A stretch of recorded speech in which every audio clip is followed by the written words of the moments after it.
Welcome to the Mortgage Biscuit Real Estate Podcast, where we're going to share some tips, tricks, and insights into the local real estate market and business community. We're featuring rockstar real estate professionals as well as five-star local business leaders. So grab your beverage of choice, pull up a seat, and settle in for this edition of the Mortgage Biscuit Real Estate Podcast. Hi, my name is Dennis Papiernik. I'm with Compass Mortgage, your home to a better mortgage experience, and we're coming to you from the secret podcast room at the world headquarters of Compass Mortgage. You're in for a treat today as we're joined by Kay Kellogg with Ad Properties Christie International Real Estate. How you doing today, Kay? I'm good. I'm glad now that my hood is off that you put over my head to come in here. Yeah. It's a secret. We can't reveal the location of the podcast. That's right. Because people might want to break in. Yeah, that's right. So, I've known you quite a while, and we've done quite a bit of business together, and we had some great transactions, a lot of fun. But how did you get involved in real estate in the beginning? Well, you know what? When I first started in real estate, I was looking for something with flexibility. And a lot of people will say, I got into real estate for flexibility, but really with my young family at the time, I really wanted that. Also, in addition to it, I wanted something where I could take my former business skills and apply them in a very different way. And it just seemed to be something that would be really adaptive to what I know. Right. Yeah, nobody goes to college to get into real estate or mortgage. So I went to college. Yeah, but not for real estate. You didn't get a real estate degree in college. I did not get a real estate degree. I'm advertising PR with a minor in graphic design. That's kind of where I got my my more creative aspect, when it comes to staging and right. Whatnot. Oh, awesome. So how do you feel about working in real estate business in general? Well, you know what? It's something that has been given quite a bad rap. And it's heartbreaking to me that people sometimes view real estate agents the way they do, but maybe it's because of prior experience that they've had with agents. But I look at it like it's a privilege that I do this job. And when somebody hires me to list their house, that's an honor because they're hiring me to literally let go of their memories, right, and involve me in what's maybe one of the most, expensive, investments that they have or, that they own. And they trust me to do that and to take them from point A to point B, to let go of those memories and then to move on to their new memories. Right. And it's a lot. It's a lot of emotions that are involved with real estate. Sometimes I laugh, because I have clients who have said, you're like my therapist, but Sure. But literally, there is a lot of emotions all the way down to the moment that they drive away from the house. And I've had people calling me in tears. They raised their children there, whatever, but life is life. Right. You have to move on at some point in time. And so I just feel that it's an honor to be able to do that for them. And then also think about it. It's like bridging the past to the present. I mean, there was a past of that house, the history of the house, and now there's going to be a new homeowner. And it's almost some of these homes when they sell, it's like the house is even excited to get a new homeowner. They get it. The house is just waiting for a new family. And I've had people say that, I'd love to have a family move in here. Sure. And take over the house and whatnot. But that's kind of how I view real estate. I don't take it for granted. Like I said, it's a privilege and an honor. Right. It's not transactional. It's more, a relationship that you have with the clients and helping them through that. I mean, I always tell people, most people only sell a house 2 or 3 times in their lifetime, but we do it every single day. Mm-hmm. Let us help guide you through that process. Yeah. And the numbers on that have changed because it's the average now is 11.9 years. That people stay in a house. Yeah. People stay in a house. Yeah.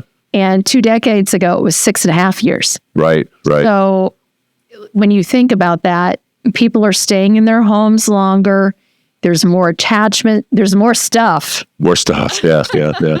And, it's even that. It's just the overwhelming task. If you take something that is pleasurable to do and something that's a task, what are you going to choose? You're going to choose what's pleasurable. So I work with people a lot of times where they have held off on selling just because the thought of going through all the memories and everything that they have in that house is just daunting. Right. So I try to give them all the tools, all the steps, and to help them with that process so they can get through it. And I've worked, I've been doing this for how long have I been doing it? It'll be 19 years in June. And literally, helping people for that long, I've helped people in every situation. People who suddenly find themselves single, people who suddenly have to move because of illness or whatever. Right. So many things that come into it, Yeah. But, I think that's just important. Well, you have to guide them through that process so that they get, it's keeping their ultimate goal in mind, what they're trying to do, why they're moving, and helping them accomplish that. Because if they lose focus of that, you get emotional. I mean, I've only moved a couple times, and it is emotional just doing all that. Yeah. And so, right now we're in the process of kind of going through our basement and going through boxes and purging stuff to get rid of it because we're not really ready to sell soon. But I think it's going to take a while for us to get through all that stuff. Take a while. And it's funny that you say that because when I go to a house and I see somebody completely overwhelmed, like, oh my gosh, don't overwhelm yourself. Just take it one closet at a time. Totally purge the closet. Everything you don't want, you're not going to be needing where you're planning on going, whatever, totally purge the closet. But I see them with that task. They start doing a lot of rooms at the same time. Right. And just overwhelming themselves. And then I go home. I remember I went into my basement after the holidays one year when our business is pretty quiet. Yeah. And I told my husband, I'm going in the basement, I'm going in the storage room, and I'm not coming out. So basically bring me water. Right. Whatever. And I did that and just to get it cleaned out because I'm so in tune to what people getting buried their things. But being buried by your things is not a reason to not move. Right. Yeah. Definitely. Well, one of the things I do love about real estate is constantly changing. Sometimes for the good, sometimes for the bad, but it's always constantly changing. So what do you see going on currently in real estate, and what kind of excites you about what's going on in the market in terms of market appreciation, housing inventory, and that it excites you to get you going in the morning?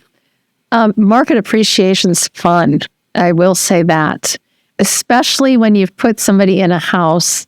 I remember last year I sold a home and I had put this couple into that home not even 2 years prior. Yeah. And just how quick the appreciation has been, if you want to call it the COVID effect, whatever you want to call it, how quick that appreciation has been in the last 5 years. Right. Year over year.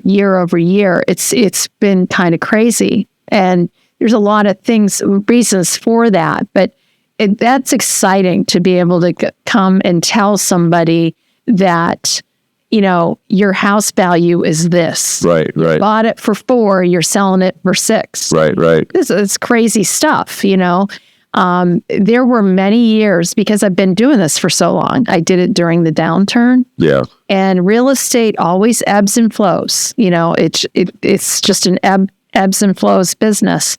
And doing it during the downturn and going to homes and talking to people about here's where you're at and discussing things that weren't as fun, that was probably not as fun. Right.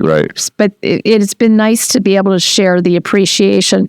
But I think the appreciation is kind of, I'm not going to say it's plateaued. It's going to continue with real estate, from everything, all of our national resources, everybody is talking about the fact that real estate is still going to remain strong. Yeah, real estate, the projections I see like this year, 2025, is like a 3.6 to 7% appreciation year over year. Yeah. And of course, it's always regional. Chicago, the Chicago market is still very, very strong, because we have a lack of inventory and we still have a high demand for housing. So it's still going to be strong year over year. It's just no inventory. I mean, I read an article the other day that says 3 out of 5 homeowners say they're not going to sell because they're trapped in at a lower interest rate and they don't want to sell because of the payment jump to jump on interest rates, even if they're going to a smaller home. So I know, and it's a hard thing to wrap your hands around. But speaking to just different areas of the country, even different areas of Chicago, real estate's hyper local. Yeah. There will be sections of Chicago where you'll see that, the houses aren't moving as much. And then there'll be other areas that might be like in Naperville, let's just say, there's a certain high school. The inventory that feeds into that high school, you have a client that wants that high school. Well, that you only have so much inventory. And there's times where it's been really low. And you were talking about the fact inventory is low. It's low, but it's starting to increase a little bit. Yeah. It's just, we are so far down from where we were from our COVID effect in 2020. We're so far down from that just because year over year, we would start out the year and inventory would be down to the previous year. Inventory's down to the previous year.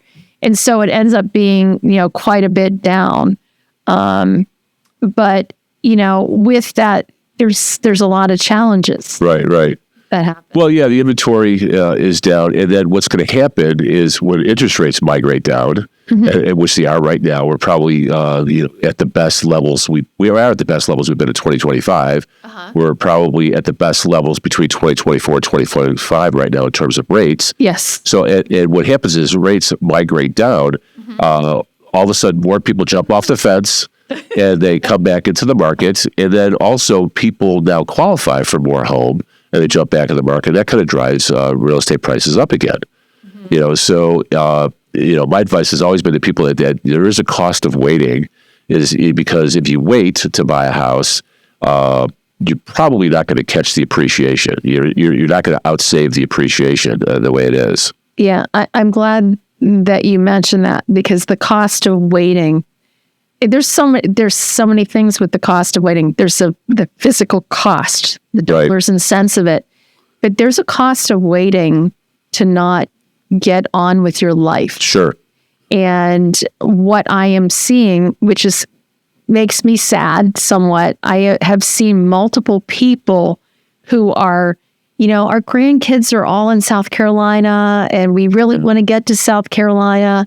But you know what? We have this low interest rate where we're at, and we can work from anywhere, because people now, it's crazy, even though a lot of people are going back into the office, but still it's a hybrid thing, or they're not doing as much, or they go in once per quarter. Like my son goes in like once per quarter, and like literally, they're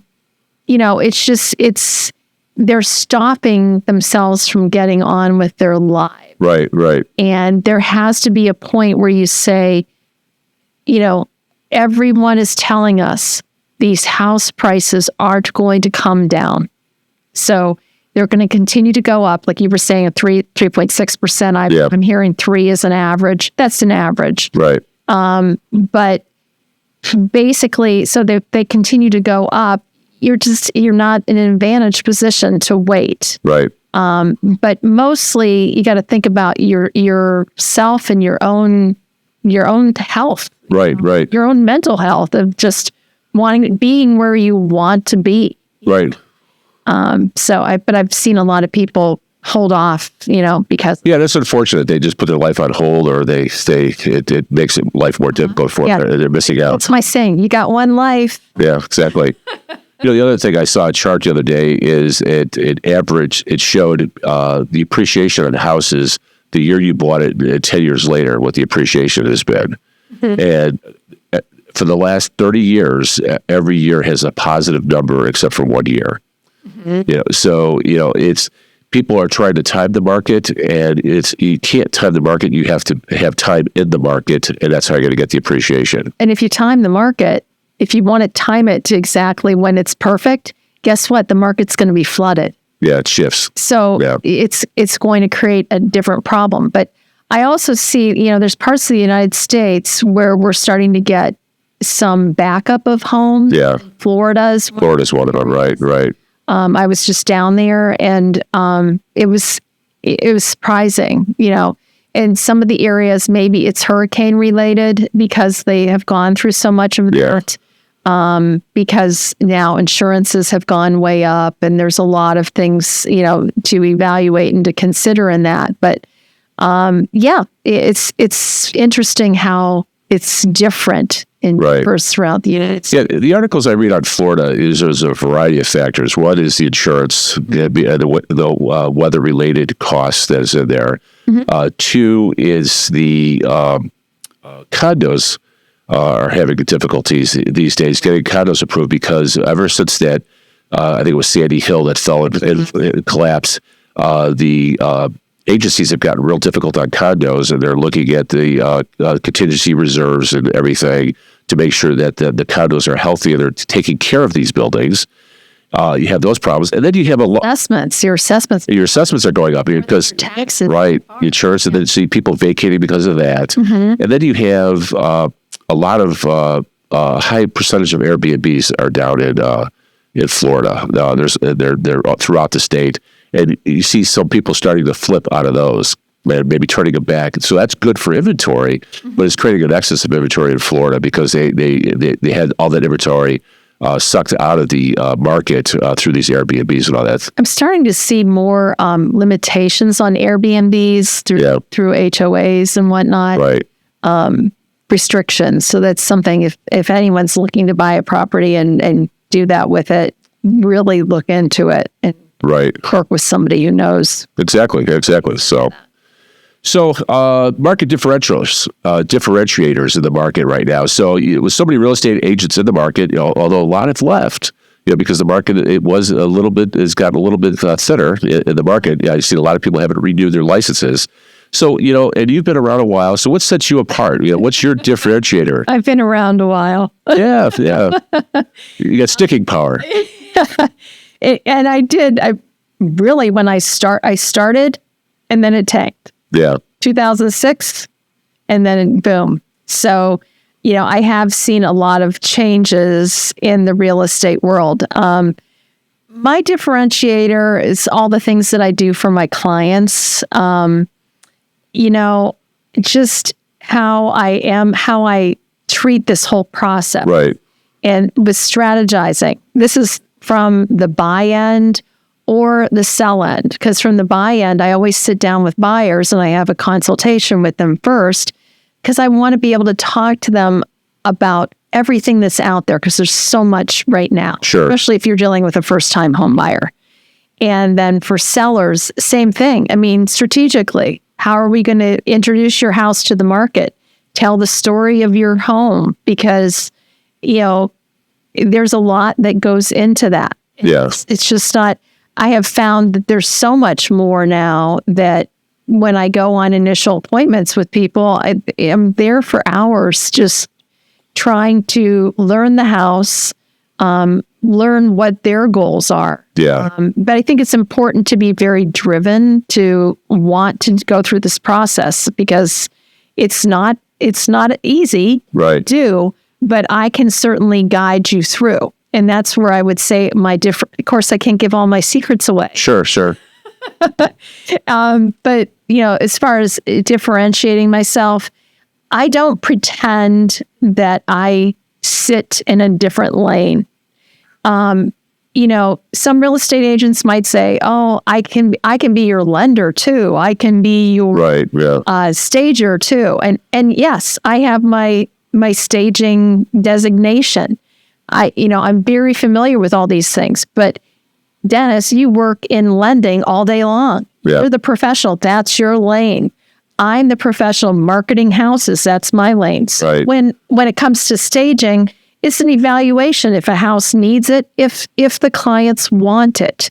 And basically, I have people that I bring in. I don't just do it myself. Sure. So, it's just all those extra little steps that I take throughout the entire process. But setting up that initial strategy on how we're going to introduce your home to the market. Yeah. What avenues are we going to use, or what can we utilize to make it a little more interesting, to make that big bang when we first hit the market? Right. And one of the things is pricing, and pricing. You see everything out there now. Some people do, with intention, price homes a little bit lower, trying to create that multiple offer scenario. Sure. Or vice versa. I mean, pricing a house high is never a great idea, because you're pricing it to kind of give yourself some protection against who's going to make an offer on your house. But the reality is, you want to entertain offers, and you have to put it out there at a number that will allow you to get those offers. Right. So sometimes pricing it a little too high can, bite you in the end. Yeah, it'll work against you. Yeah. Right. Yeah, but just finding that right lane, and I'll have conversations with people. Sometimes I work with people 6 months in advance. I've worked with people 2 years in advance. I worked with a guy. He said, "Kay, I'm retired now, but I'm so busy. I was so busy in my job, never had time to remodel my house. Yeah. But I'm going to sell it, and I don't want to be embarrassed that I didn't do these things. the house. Yeah. Because I want to help my neighbors, Sure. too. And, I don't want my house to sell down here where their houses are valued higher. Right. They've reinvested. So, I want to redo my kitchen. I want to do some things. So helped him do that. Helps him strategize on what improvements to do that would give him most bang for the buck. Right? Yeah, and got somebody in there. And Right. he called me up. He goes, "I'm so thrilled with this. I think we're going to stay a couple more years." Yeah, it's funny you should say that. Is the HGTV show Love It or List It? It seems like 90% of the time they love it. Because my wife watches that all the time. I call it the Forbidden Channel. Because it's all these home improvement things that, she says, "Why don't we do this? Why don't we do that?" And it's like, stop watching that channel. Nice honey-do list. Yeah, exactly. But they always love it. They rarely list it, and move on, even though they think about it. Yeah, but it was just, I appreciated the fact that he wanted to enjoy it. Sure. I did have somebody who, they're like, "We know we need to do something with this primary bathroom. It's not what it should be. Yeah. It is for what we want for our house." And so they were determined they wanted to do it, and they did. They never showered in it for once. Is that right? It's hilarious. Yeah. They just kept it pristine. Yeah. And sold the house. Put a little ribbon around it. Yeah. Kind of bad. I'm Yeah. like, gosh, go in there and Live in it. bath. Live in it. Yeah. Before you leave, please. Did I ever take? Maybe the last day they did. Maybe the last day before they left. Yeah, maybe they did. Yeah. I hope they did. Yeah. I hope they did. Yeah. But So that's funny. So we talked about listing strategies, and maybe what about buying strategies? You talked about their dreams, their goals, and what they want to do in a house, and what type of house. Is there anything that's that you really advise people that they need to do? Well, first of all, you're talking about differentiators before, and I think the fact that I'm with at Properties Christie's International, this company has just materials second to none that talks. They speak to the buying process, speak to the listing process, but when it comes to the buying process, we have a new portfolio, which is a great portfolio with some guidelines. And of course, I have my own guidelines, but I like to be able to meet with the person because maybe they haven't bought a house in a while. Right. Because if they haven't bought a house in a while, they're going to run into some things that, wow, like I never knew that I would have to do this to get a house. Right. And it all depends on the price point they're in, the location that we're in, because as we said, it's hyper local, so more popular than others. So it just depends, where it's at. But, it's just very important, I think, that buyers understand the marketplace that they're entering into. And if you're going to go for a house that is pristine in a highly competitive area, expect big competition to get the house. Right. Now, my record was 105 showings and 40 offers. Wow. On a house. This was going back a few years ago in South Naperville. And I said to myself, wow, this is really what the market's turning into. It was one that I listed right out of the gate, kind of February, March-ish. So it kind of told me what spring market was going to be. And it was just like, get in, buckle up, and, what you need to do, because it's not going to be a piece of cake, because truly what was crazy about that one in particular, because usually you can say, okay, well, we have 40 offers, but we have these 3 cash offers and these 3 really nice offers. They come with a lot of different terms that are really desirable. So those are going to be our top 6. Usually you can say, this was like 40, almost like neck and neck. Oh, really? Wow. Yeah. Wow. They kept on. So you get out the Google spreadsheet. Yeah. And you kept on like improving, one person's number. Oh, I'm going to buy it as is. Oh, I'm going to add to our earnest money. Right. We're going to add an escalation clause. Yeah. And we had to take escalation clauses off the table, which, of course, if you don't know what that is, a real estate professional can help you out. Sure. Right. But like basically, because they can be a great vehicle, but when you've got that many offers to deal with, and you've got so many escalation clauses, it becomes chaotic. Right. It's that's one of the challenges of this market is no matter what house you make an offer on, I think there's going to be multiple offers on it. It's rare to see 1 or 2 offers on a house these days. And as you mentioned, is you got to make your offer stand out head and shoulders above the rest. And I think that's where the team really comes into play. Your lender, your realtor, as well as your attorney or your home inspector to make sure that comes into play. Because if you have a bunch of contingencies in there, you're nickel and diming them on home inspections issues. You're competing against cash offers. That's why we always recommend people get fully underwritten, fully approved. Therefore, they can compete against those cash offers. And Dennis, I have, I give my clients as much advice as I can give them. My experience, this is what I see. I've had people back away from a cash offer and go to one that has lending because it was a good scenario. Right. But like sometimes, people just see that cash and they think, okay, there's no other stipulation. But if you're priced well and you know that appraisal is going to be good in your mind, or you have appraisal coverage, and there's another topic. Right. Yeah.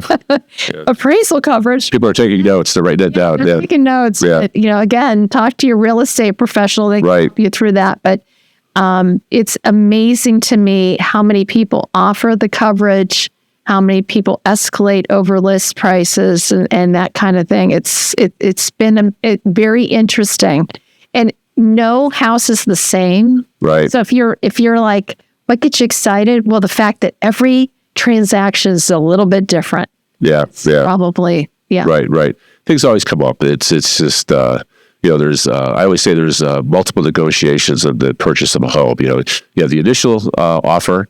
Then you have the offer, how you guys got to hug it out over the home inspection issues, and then you may have an appraisal issue, and we haven't really seen appraisal issues in this market for quite a while, but I think because we do have great appreciation, and so I don't think we're going to see that, but when you have escalation clauses where they keep driving up the price of the house, you may run into some appraisal issues, and then you have to worry about those things and how that impacts that. And then you were talking about the home inspection issues in the new contract for state of Illinois.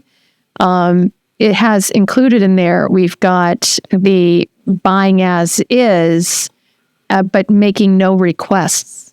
Is that, stating up front that you're willing to buy this house as is, and not make any requests on the inspection. So Right. it's very interesting. Yeah.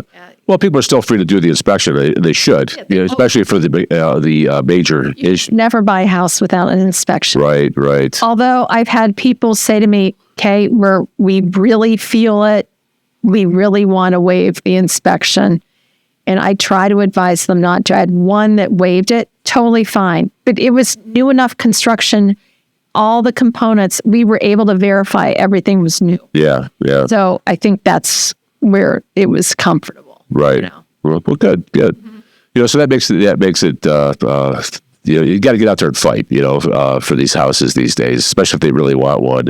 And I always find it interesting, especially with first-time home buyers, is they'll get in there and they try to negotiate the price, or they try to get the bargain, and it's a house they really, really want, and they just don't understand the market. And sometimes they have to lose 2 or 3 offers before they understand and adjust what the market is today. Hey, that's okay. Right. I mean, I really think it's a learning process. It is a learning curve, right? People will say to me, I'll say, well, you know what? The listing agent just got back to me. I know we just set this up to see it, and it's only been on for a day, but the listing agent got back to me and she's already got multiple offers and they want to make a decision. When they want to do that in a day, guess what? It's really good. Right. At what they have in hand. Yeah. And so you say to your clients, are you still wanting to see it? And they'll be like, yes, we still want to see it.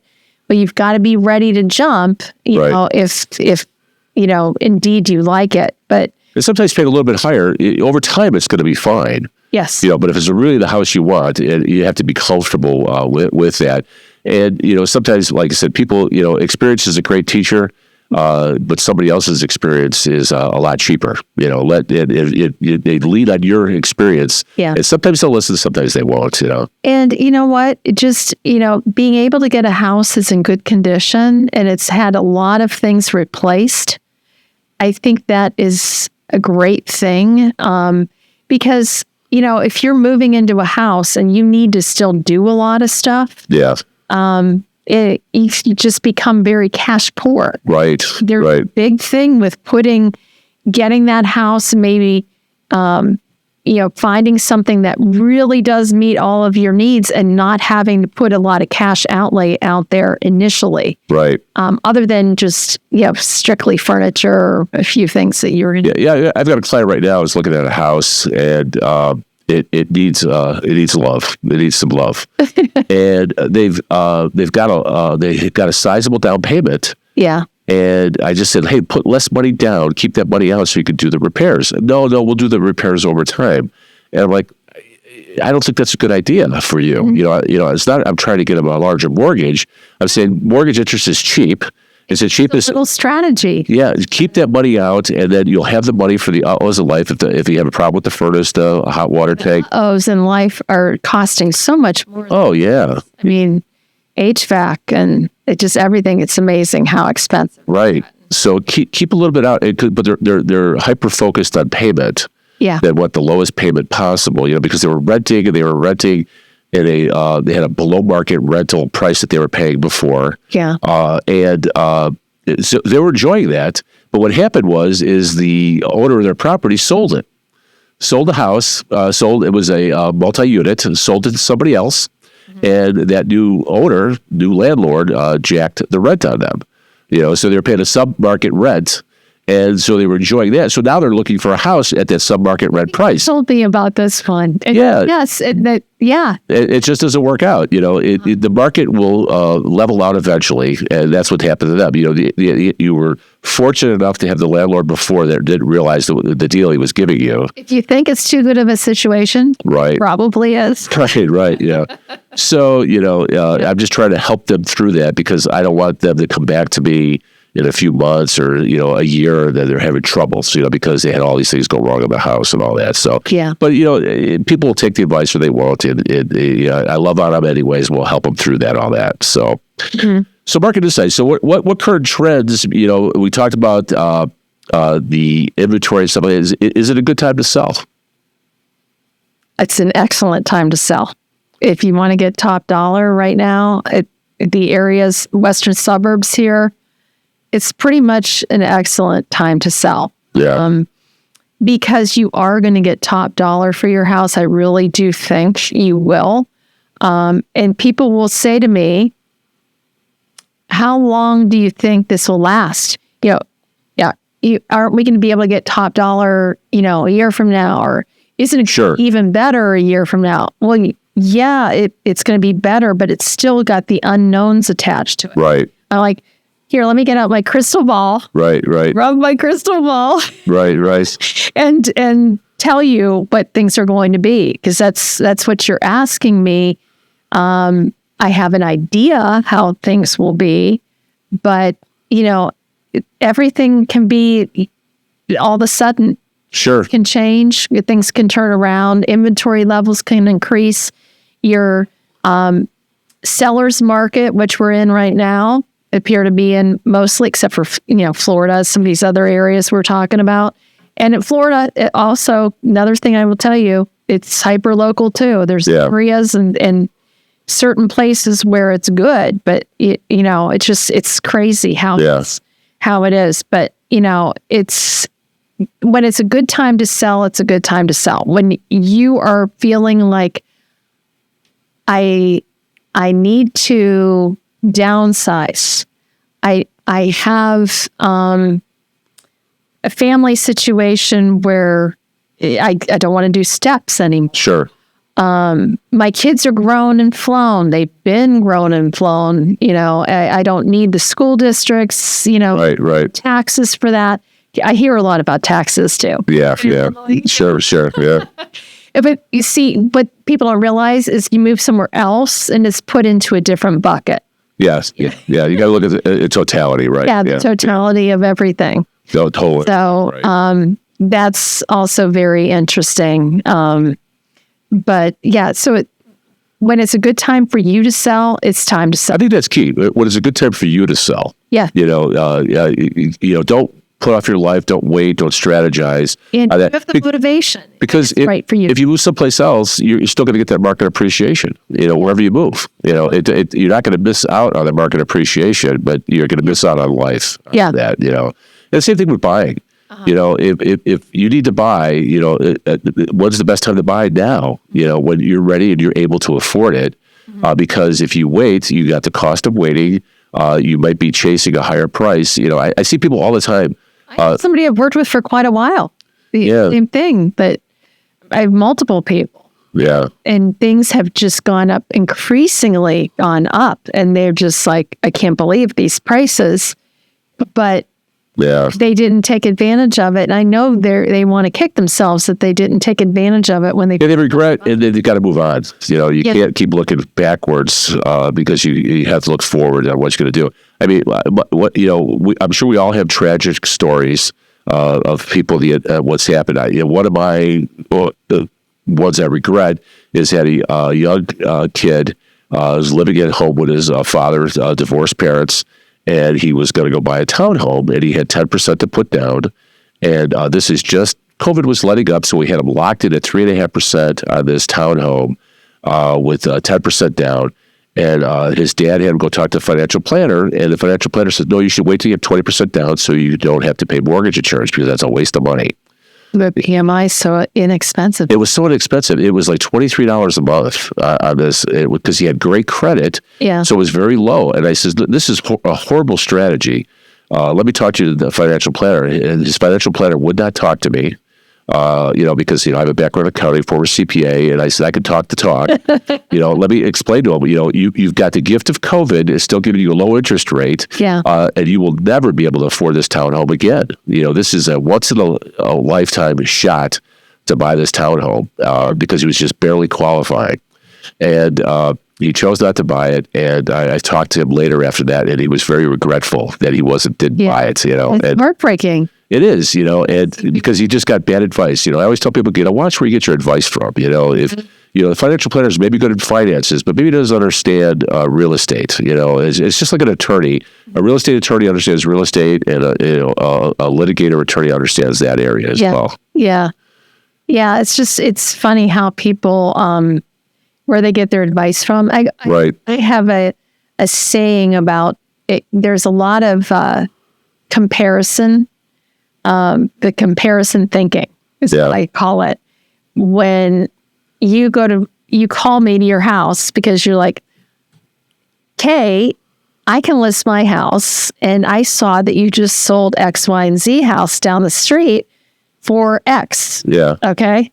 So certainly you can sell my house for X as well. X plus. X plus, because this is a couple months later. Well, the reality of the whole thing is that every house is unique. Yeah. Every house has a different story. It has a different feel, different look.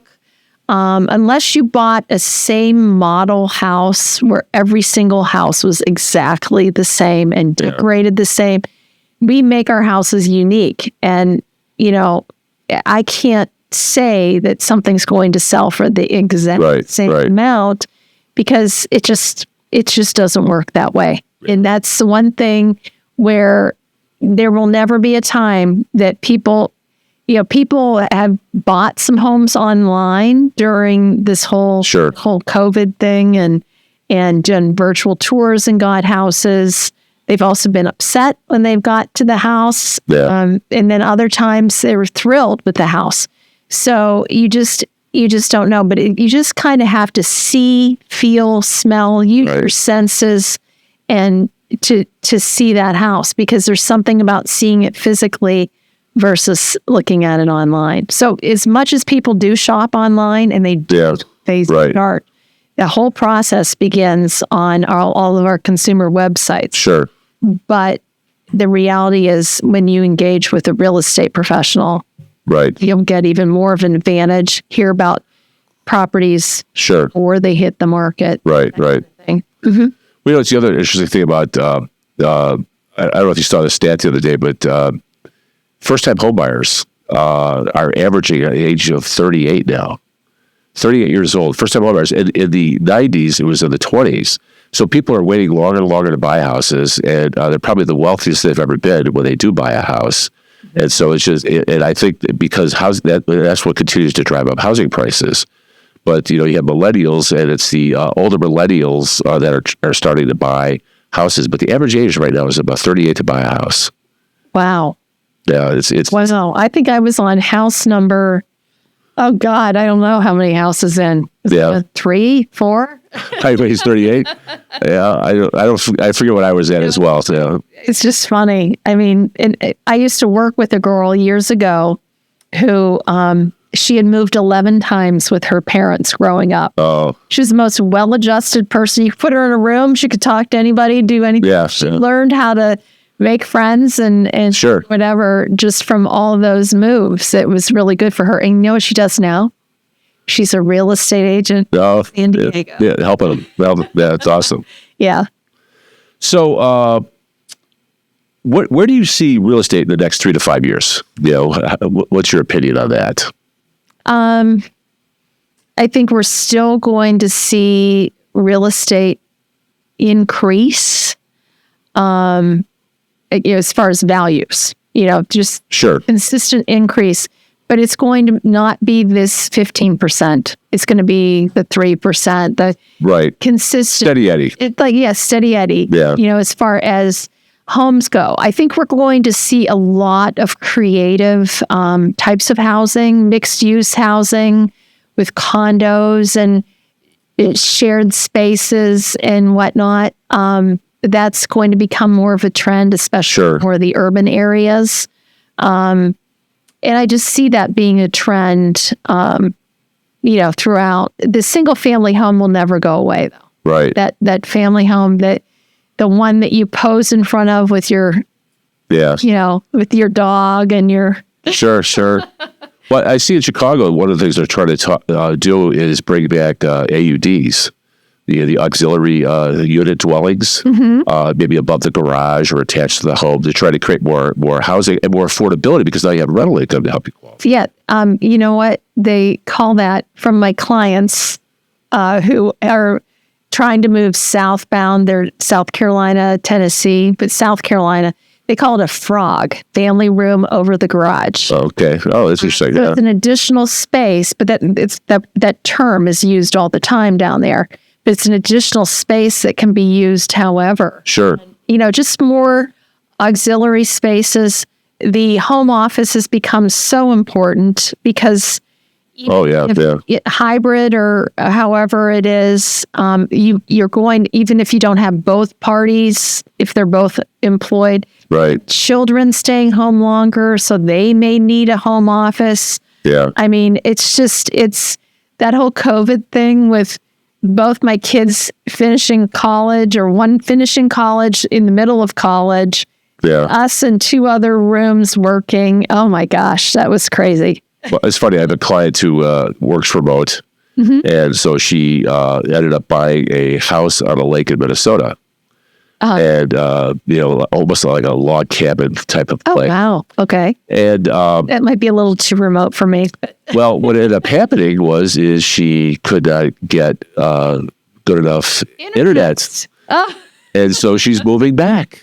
oh really? She's moving back, and so they're keeping the house up there more as a second home, but they're moving back to Illinois because what has happened was she didn't have good enough internet, strong enough internet to do what she needed to do. It was intermittent, and now her employer is requiring to come to the office a couple times a month. Okay. And so the best laid plans, and she's not sad about it because she says it was nice out there. And Minnesota is a little bit cold in the winter for her too. She says, even though she's Chicago, For me. yeah, a little too cold for me as well. Yeah, so hey, when you're not doing real estate, what do you enjoy doing? What do I enjoy doing? I love Pilates. I mean, that's something I Yeah. enjoy. And have enjoyed for many years. I used to be certified. I used to teach. Yeah, Which I remember that. say that. Yeah, I do. Yeah. But anyway, I love that. I love to read all types of things. yeah, Right now, I'm reading a book by Mel Robbins called Let Them, which I'm almost done with it. Very good book. And it even addresses what I was talking about earlier, how the pleasure center of your brain, if you have 2 things to do, what are you going to want to do? The pleasure or the thing that's painful? Painful moving, pleasure, going to wherever, going to the movies, going to dinner. But she's got a wonderful podcast, Mel Robbins. yes, she does. Yeah, it's a great podcast. Yeah. Yeah. And it just, so I guess those are some things. I love traveling a little bit when I have the time to do so. Right. Yeah. So that's about it. Well, that's good. So in closing, what's your best advice to clients that are currently trying to navigate the real estate market? If you're trying to navigate the real estate market, don't do it alone. Get a team. Get a team. And, when you hire me, I'm not a team per se, but I have individuals that I work with. Right. A great group of people at my office who I highly admire. I look to them for advice. We share information back and forth, whether it be, do you have an exterminator? Do you have this? Just making sure because whenever you get those people in your phone, from handyman guys to whatever, things change. The handyman guy goes and gets a different job and he's no longer a handyman. Yeah. You're always, different resources. So hire a real estate agent to help you strategize how you're going to do this and how you're going to maximize your value of your home. Because right now, if you're not maximizing it, it's a shame. Yeah. And I think it's good to get that advice. Right. Don't do it alone. Yeah. Don't. You don't have to. You don't have to do it alone. Yeah. Any real estate agent is going to be. They're going to have their home inspectors, their lenders, their real estate attorneys, people that they can refer you to, if you choose that. Right. But basically, I think it's important to know.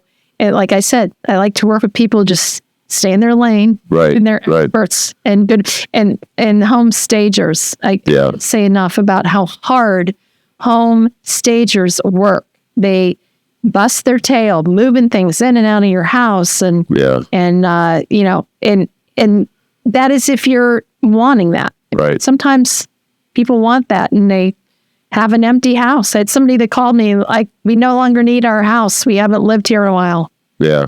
This house. Yeah. Well, you know, it's interesting. You talked about, I see some of that little bit of a trend where real estate agents are becoming lenders as well as becoming home stagers and trying to do jack of all trades, master of none.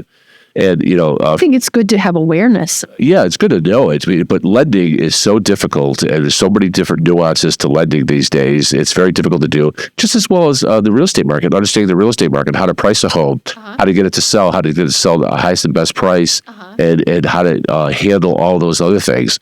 You know, and understanding what a home needs. It doesn't need, you know, drone. What's going to put it in the best light out there.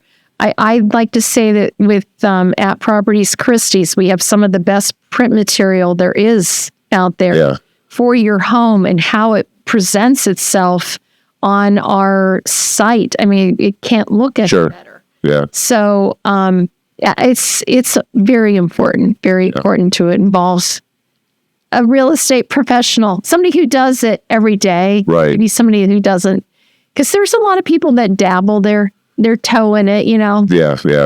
Somebody that does it all the time. Right. Get that pro. Right. So, well, hey, this has been great. So now I want to invite you to our lightning round. There's no right or wrong answer here. Just kind of answer the question. And are you willing to go through the lightning round? It's not optional, so you got to go. You got to. It's not optional. Okay. Yeah. That was a mute question. Okay. So, all right. So, iPhone or Android? iPhone. Me as well. So how about your kids? Do they have iPhones or Android? iPhones. They all do, really. Yeah, my kids got Androids. Find my phone. Are they? No, oh, yeah. Do they know? No, I was going to say one of them maybe drops off there every once in a while, but no. Yeah. They put it in a little bit of bag or something, you know, to hide themselves. Yeah. So Mac or PC? You know what?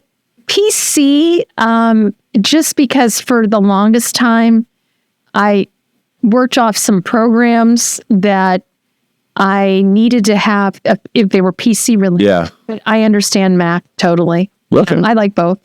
Yeah, I don't have a Mac, but you know, I don't even use an iPad, but I love the iPhone and I love a PC. So yeah, it works for me for some reason. So what's your favorite drink? Favorite drink of choice? My hard drink. Well, what's your favorite cocktail? Yeah. My favorite cocktail.